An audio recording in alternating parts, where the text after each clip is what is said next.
Hello, good evening, and welcome to our Tuesday night episode of Brett's Old-Time Radio Show. Welcome to my home here in beautiful Lyme Bay. How you doing? Everything good?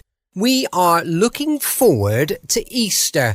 The Easter holiday is on the way, bank holiday weekend, which is lovely. It's going to be really busy down here, although the weather forecast isn't great. So unfortunately, I think although there's going to be a lot of people descending on East Devon, I don't think they're going to have the best weather. But anyway, thank you for joining me once again for our regular late night visit to those dusty studio archives of old time radio shows right here at my home on the south coast of the United Kingdom. I can hear pigeons making a row.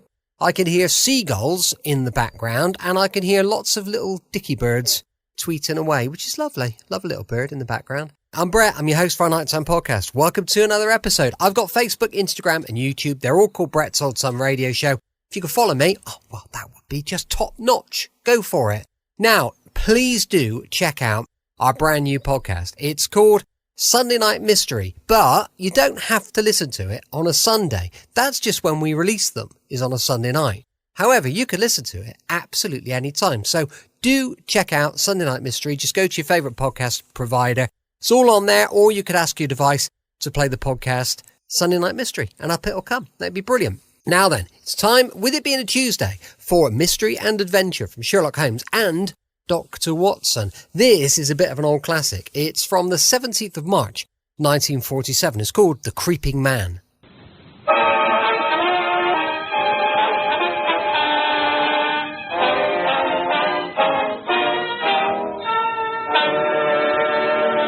Kreml Hair Tonic and Kreml Shampoo present the new adventures of Sherlock Holmes, starring Nigel Bruce as Dr. Watson and Tom Conway as Sherlock Holmes.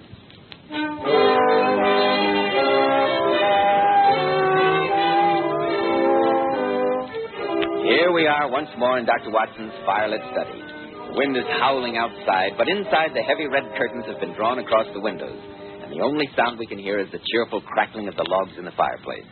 Good evening, Dr. Watson. Good evening, Mr. Bell. You don't know how lucky you are that you don't have to go out on a night like this. Yes, it's one of the advantages of having retired from active medical practice.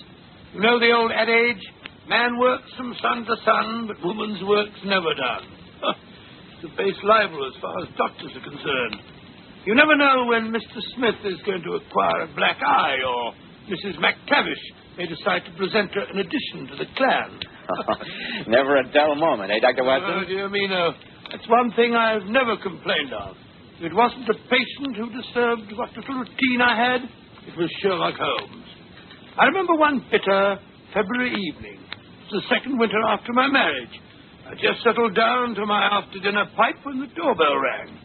It was a note from Holmes. It said, "Come at once if convenient. If inconvenient, come all the same." And you went, of course. Now, Mr. Bell, you'll hear all about that in good time, but haven't you something to tell our listeners? Yes, Dr. Watson, I have. Men, attractive, well-groomed hair does a great deal to give a man self-assurance, to say nothing of helping his appearance. And I'm sure you'll be interested in hearing more about this modern trend in hair grooming, which has become such a nationwide favorite among America's most successful men. It's called Kreml Hair Tonic. This highly specialized hair tonic contains a combination of hair grooming ingredients which has never been duplicated in any other hair tonic. Yes, that's exactly why Kreml gives a man's hair such a natural, well-groomed look and keeps it in place longer. Keeps every hair in perfect order from morning till night. Yet Kreml never gives hair that greasy, patent leather look. Kreml keeps hair looking mighty handsome with a rich, healthy-looking luster. Yet it always feels and looks clean on your hair and scalp. No other hair tonic keeps hair more handsomely groomed, yet it never looks greasy. So men, for better groomed hair, change to Kreml. Kreml. Kreml Hair Tonic. Now, Dr. Watson, when you received the mysterious message from Sherlock Holmes, you at once went round to Baker Street, I suppose. Yes, curiosity has always been my Achilles heel. Well, when I arrived at Baker Street, I found Holmes huddled in his armchair, his knees drawn up and his pipe in his mouth. He was sunk in a profound reverie, and I'd been in the room several moments before he became aware of my existence. Oh, so there you are, Watson, there you are. Obviously. I've been here for 7 minutes, as a matter of fact. Unimportant, completely unimportant and uninteresting. Watson, have you ever speculated on the importance of a knowledge of dogs in detective work? Dogs? Well, naturally. bloodhounds, sleuthhounds... No, I'm not interested in that phase of the subject. It's too obvious. There is another side, far more subtle. I suppose there is, but I'm dashed if I know... You recollect in the case you so sensationally wrote up as The Adventure of the Copper Beeches? Yes, but the case was sensational. In that instance, it wasn't the dog. It was the fact that the master of the house was willing to pay a sizable sum to... Don't prattle, Watson, don't prattle. Prattle? I was about to point a moral. In the case of the Copper Beeches, I was able, by noting the actions of a rather vicious child, to draw some startling deductions as to the criminal instincts of its father, who was considered a thoroughly respectable citizen. Of course, yes, I remember, but what's that got to do with... My line of thought about dogs is analogous. Whoever saw a frisky dog in a gloomy family, or a sad dog in a happy one? Snarling people have snarling dogs. Dangerous people have dangerous dogs. Surely, Holmes, you didn't rout me out on a night like this to discuss the temperaments of dogs? Not in general, no. What interests me is why Professor Presbury's faithful wolfhound Roy endeavors to bite him. You mean Professor Presbury, the famous Camford's physiologist? Quite. The dog, until recently a most devoted animal, has attacked his master twice. Huh? What do you make of it? The dog is ill. Possibly. But he attacks no one else. Nor does he molest his master save on very special occasions. Curious, Watson, very curious. Ah, that must be Mr. Bennett, Professor Presbury's assistant. He is before his time. His appointment was 8:30. Come in, come in. Ah, good evening, Mr. Bennett. Good evening. This is my friend and colleague, Dr. Watson. I couldn't consider undertaking a case or solving an enigma without his invaluable aid. Oh, Holmes, well, pay no attention to Mr. Bennett. He's pulling my leg again. Delighted to meet you, sir. I hope you'll forgive me arriving so early, Mr. Holmes, but Edith is so worried about her father, and naturally Quite so. Edith, my dear Watson, is Professor Presbury's daughter, to whom Mr. Bennett is engaged to be married. Am I right? Yes, Mr. Holmes, I have that honor. Oh, congratulations, young man. Congratulations. Ideal state matrimony. Watson, stop chattering. Well, I was only going to say that I've only been... Now then, Mr. Bennett, I believe you gave me the salient points of the case in your letter, but I've not had the opportunity to relate them to Dr. Watson. So if you will be good enough to go over the matter again... Certainly, Mr. Holmes. The professor, as you may know, Dr. Watson, is a man of splendid reputation. Yes, indeed he is. A trifle positive, I might even say combative, but there has never been a breath of scandal. At least until a month ago. Dear me, don't tell me that old Presbury started to sow his wild oats at his age. I always considered him the soul of respectability. Well, you see, early last fall he became attached to the daughter of Professor Morphy. It was not the reason courting of an elderly man, but rather the passionate frenzy of youth. In short, his family considered the infatuation rather excessive? Exactly. And so I gathered with the young lady, although her father, Professor Morphy, favored the match. Yes. Presbury is fairly well-to-do, I understand. Yes. About a month ago, Professor Presbury did something he's never done before. He left home without telling anyone he was going.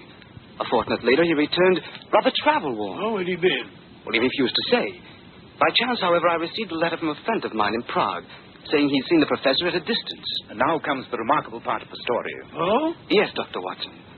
From that time on, a curious change came over the professor. Those around him had the inexplicable feeling that he was under some influence that darkened his better nature. You don't think that he was hypnotized, possibly, or mentally unbalanced in some way? No, on the contrary. His lectures were more brilliant than ever. His mind was singularly alert. But there was something new about him, something sinister. His daughter tried again and again to penetrate the mask he'd put on, but in vain. He behaved to her almost as though she were a stranger.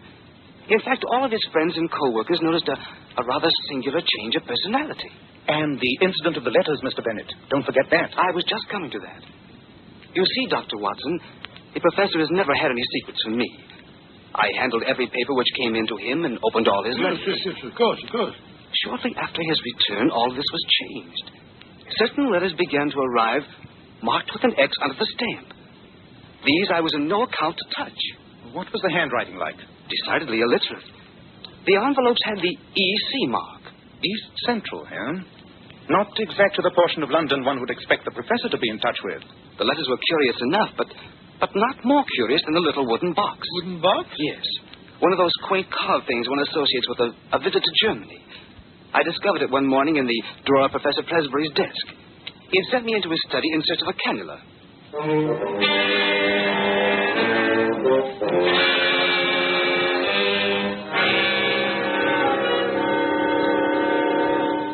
I put it on my desk, Bennett, in front of the inkwell. It's not here, Professor Presbury. I'll try the drawers. It's usually in the upper right. No, not here. Perhaps the left one. I say, Professor, what a curious box. I've never seen that in here before. What box? This one with the carving. You must have got it on your trip to Germany. What trip to Germany? Who said I was in Germany? Professor Presbury, I didn't mean to... sniveling little cat. You contemptible snooper. I What do you mean by poking about among my things? Put that box down. Let me explain. Put that box down, I say. Go. Now get out of here. Get out before I break every bone in your body.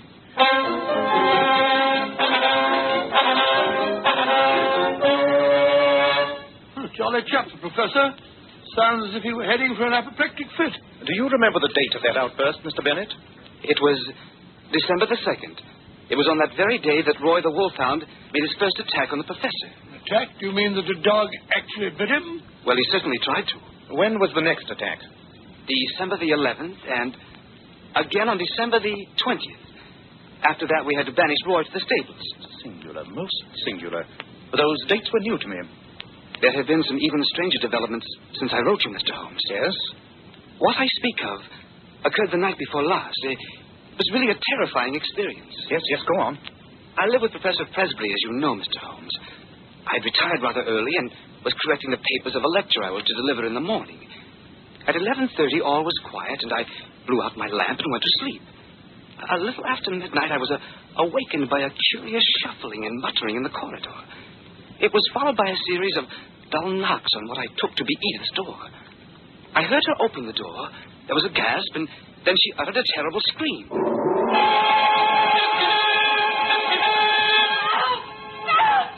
Edward, help! It's all right, darling. I'm coming. What's the matter? Don't look so terrified. Oh, Edward, it was horrible. Like a nightmare. What was? Oh, darling, don't tremble so. I'm here now. Tell me what frightened you. I thought I heard someone knocking at my door. I heard it, too. I got up and opened the door, and there it was, staring up at me. It? What do you mean? Was it a man? I don't know. I only know it was something dark and crouching. I screamed and it hurried down the hall, not quite on its hands and knees, with its face sunk between its shoulders. How awful. You lock yourself in and I'll have a look. No, don't leave. But, darling, I... Shh. Do you hear anything? No. Nothing that... There it is again. In the ivy outside the window. As though someone were climbing up the wall. But that's impossible. The window's a good 20 feet from the ground. Nobody would dare. Look. On the windowsill. A hand. It's drawing itself up. Here comes the head. Good heavens, what a horrible face. The eyes, that lazy... Oh, Edward! It's Father!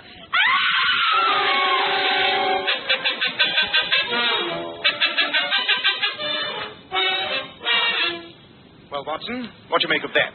The professor crawling about in this curious fashion. Lumbago, probably. I've known it to double a man up. Oh, rubbish, Watson. Did you ever hear of a man with lumbago scaling a 20-foot wall? Oh, now that you mention it, no. Mr. Bennett, how did Professor Presbury explain his actions the next morning? He seemed to have no recollection of them. No recollection of them at all. When did you say this happened, Mr. Bennett? The night before last. The 4th of February, That rather complicates matters. And last night, did anything further happen? The only unusual thing I heard was Roy, barking furiously a little after midnight.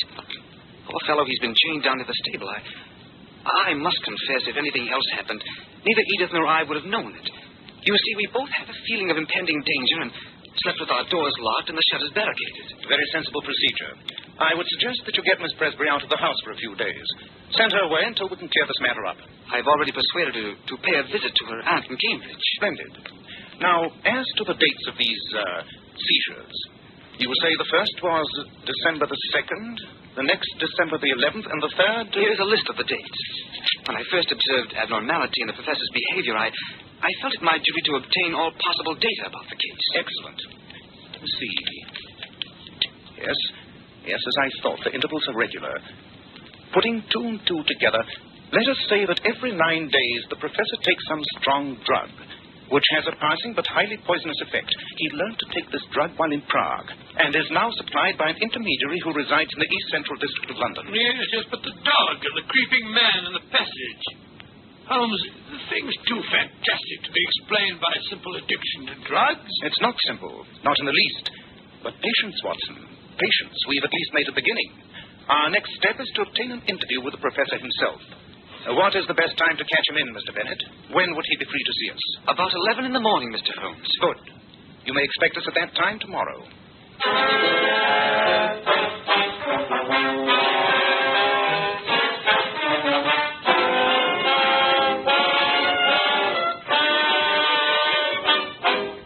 Just a moment, we'll keep our appointment with the professor. But first, men, remember, if you want your hair to look healthy and handsome, one of the first requisites is a hygienic scalp. And when you buy a hair tonic, be smart. Enjoy the extra advantages of a highly specialized hair tonic like Kreml. Kreml contains a combination of hair grooming ingredients which is found in no other hair tonic. This is why it keeps unruly hair neatly in place longer, with a rich, healthy-looking luster. Yet Kreml never gives hair that old-fashioned, greasy, patent leather look. It never leaves hair feeling sticky or dirty. But men, Kreml does lots more than keep hair looking handsome. Kreml is simply great to lubricate a dry scalp. At the same time, it removes itchy, loose dandruff. A quick massage with Kreml helps stimulate the cutaneous circulation of the scalp. Notice how alive your scalp feels, how it tingles. And if your hair is so dry it breaks off and falls, start using Kreml at once, because Kreml actually helps condition the hair, in that it leaves it feeling softer, more pliable, makes it look as if it had some body to it. Buy a bottle of Kreml at any drug counter. Ask for an application at your barber shop. Use Kreml daily for better groomed hair, a more hygienic scalp. Kreml, Kreml Hair Tonic. Dr. Watson, what happened next in the strange case of Professor Presbury? Well, early the next morning found us near the town of Camford, approaching a large, rather gloomy house. This must be the house, Watson. Notice the ivy vines reaching up to the bedroom windows. See? Some of the leaves have been torn away. The vines look decidedly the worse for wear. Oh, surely no man could possibly climb up that way. No normal man, Watson. No normal man. But look, I fancy that is the professor peering at us from behind the curtains in that second window. Doesn't seem to be too well pleased at our presence. Fierce-looking chap. Tremendously vigorous for his age. I say, Holmes, do you think we ought? Ought what? Well, I mean, what excuse are you going to give for our call? Assuming that Professor Presbury's memory is a trifle defective during his bad spells, how is he to know that he didn't send for us himself? Well, isn't that rather skating on thin ice? Possibly, my dear Watson, possibly. I must say, I don't relish this interview at all. Shh. Someone's coming. It's Presbury himself. For heaven's sake, Watson, pull yourself together. You look as though you've been caught stealing sheep. Good morning. Professor Presbury, I believe? Yes. I'm Holmes, Sherlock Holmes, the detective. Oh, yes, I believe I've heard of you. Won't you come in? This is my friend, Dr. Watson. How do you do? Oh, all right. Come this way, gentlemen. To my study. Oh, thank you, sir. Thank you. What a charming room. Delightful, eh, Holmes? Pray sit down, gentlemen. Now, what can I do for you? Why, that was the question I was about to put to you. To me, sir? Yes. Apropos of the communication you sent me. A letter? I sent you a letter? No, not exactly a letter. Telegram, then? Have you got it with you? No, I can't say I have. No, I dare say not. Because I sent you no telegram. Impossible. Why, then, someone's been playing a practical joke on us both. That statement, Mr. Holmes, is highly questioned. Really, Professor Presbury, I can only apologize for this needless intrusion and hope that you will forgive me. But that is hardly enough, Mr. Holmes. What kind of fool do you take me for? Why, You know I didn't send for you. You can't get out of this so easily. I say, steady, sir, I'll show you, you scoundrel. Put down that paperweight, Professor. Consider your position. You can't afford a scandal. After all, I'm rather well known. You cannot possibly afford to treat me with such I distress. should think not. Come on, Watson. The interview's closed. Good day, Professor.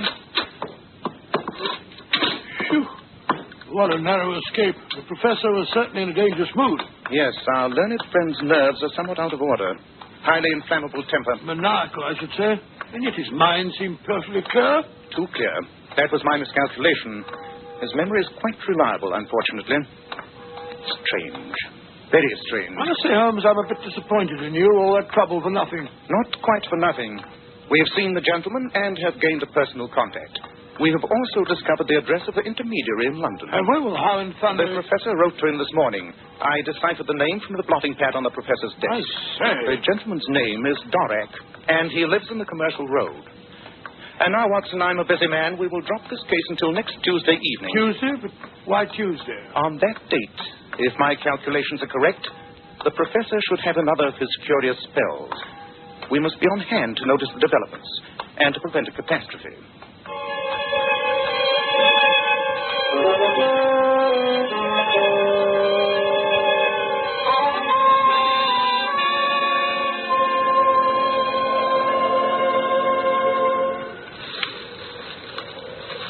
Sir Holmes, this isn't my idea of the way to spend a pleasant evening. Look at those clouds cutting across the moon. Yes. I told you to bring your greatcoat. I suspected it might be a trifle drafty. Drafty? My legs are quite numb from crouching behind this gooseberry bush. Why did you have to pick this particular night? If the cycle of 9 days holds good, we shall have the professor at his worst tonight. Moreover, I ascertained that he received a packet from the man Dorak this morning. Yes, we shall see. We shall see. Look. Someone has lit a light in the corner bedroom. That must be the professor. So I was right in my calculations. Things are beginning to happen. I warned Bennett not to try to interfere with him, but to follow him at a safe distance. Safe? You don't think that he's as dangerous as that, do you? I don't think so. I know it. What? Have you your revolver handy? Yes, but you don't think I should be obliged to use it, huh? Oh, control your nerves, Watson. I can hear your teeth chattering. It's not nerves, it's cold. The professor's symptoms are particularly interesting. Apart from these fits, he has more energy and vitality than ever. And then his knuckles. Did you notice his knuckles? No, I can't say that I did. Thick and horny. Quite unusual for a man. Very curious knuckles that can only be explained by the mode of progression observed in... The knuckles. But of course. And the dog. And the ivy. Why didn't I think of that before? Holmes. Look. He's opened the side door. There he is. Standing in the doorway, leaning forward with his arms dangling. Of course. Now he's coming down the drive. Wait, he's not walking, he's crouching. Running and skipping along on his hands and feet. Holmes, it's uncanny. It's almost as if he were possessed by some strange, unnatural force. There he goes round the corner of the house. Quick, Watson, we must follow him. Here comes Bennett. Oh, Mr. Holmes, have you seen him? Yes, he went this way. Come along. He's worse than usual tonight. I could hear him through my door, chattering and jabbering to himself. There he is. He's crouching at the foot of the ivy. Now he's climbing. Actually springing from vine to vine. Dressing gown flapping in the wind. How horrible. He looks like some huge bat glued against the side of the house. It's uncanny. Now he's swinging himself over to that tree. He's coming down again. He's heading for the stables. Come along. We mustn't lose sight of him. We can't let him get away from us. The dog has caught sight of him. Oh, you kill him if you can get at him. No, the professor's staying out of reach. Look at him crouched on the ground like that. He's teasing the dog. He's throwing stones at it. Oh, this isn't human. Quite, Watson, quite. Professor Presbury isn't human. Great heavens, Holmes, what do you mean? Look out. Roy's leash is broken. He's after the professor. He's killing. Come on. He's got him by the throat. Drag them apart. Come on, drag them apart. Down, I said. I've got him by the collar. Watson, help me carry the professor into the house. His throat is badly mangled.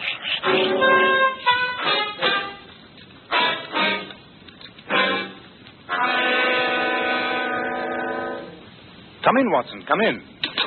I've been looking over the professor's laboratory while you were treating his injuries. How's he coming along? As well as can be expected. He pulled through, I fancy. The wound was dangerously near the carotid artery. The hemorrhage is rather serious. But, I say, what's that you got in your hand? The professor's little German box. Curious, isn't it? Yes, but it's open. You've broken the lock. Really, Holmes, do you think that you ought to go... Probably not. But not being deterred by your scruples, I've gone ahead.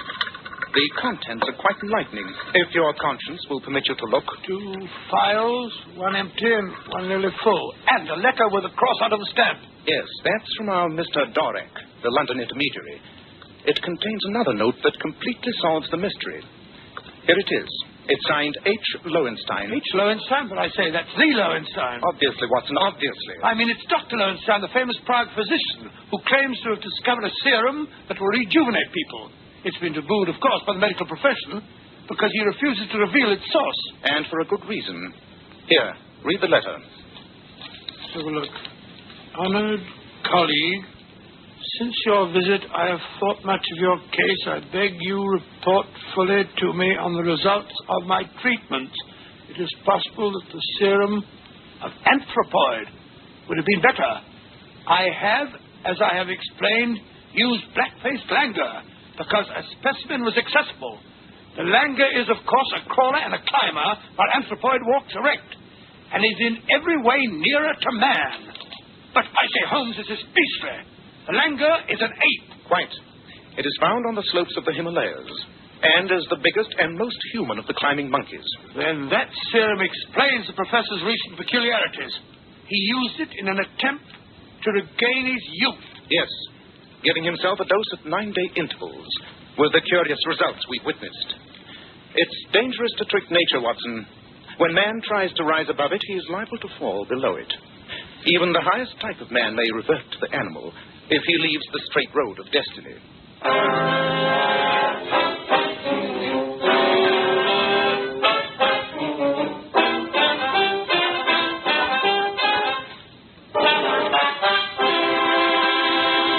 What a curious story, Dr. Watson. But did Holmes manage to stop the treatment? Indeed, he wrote to Dr. Lowenstein and told him that he would be held criminally responsible if he continued to circulate his poisons. And that was the end of that. Why do you suppose the dog noticed the change in his master before anyone else did? His sense of smell told him. It was the monkey and not the professor whom Roy attacked. Just as it was the monkey who teased the dog. It's fantastic. I didn't know such things were possible, Dr. Watson. Oh, dear me, yes. Both in detection and in medicine, things are apt to happen that it is difficult for the lay mind to believe. And between you and Mr. Holmes, you covered both fields. Welcome back. Hope you enjoyed our latest adventure with Sherlock Holmes and Dr. Watson. Don't forget, we'll be back tomorrow with Rocky Jordan and another adventure based at the Hotel Tambourine. That's going to be going live at 5 p.m. GMT. As I mentioned earlier, we've got a brand new show. It's called Sunday Night Mystery. Please check it out, our brand new podcast. Thanks for listening. I'll be with you 7 days a week, each and every week, and I'll see you tomorrow on Brett's Old Time Radio Show. Love you. Bye.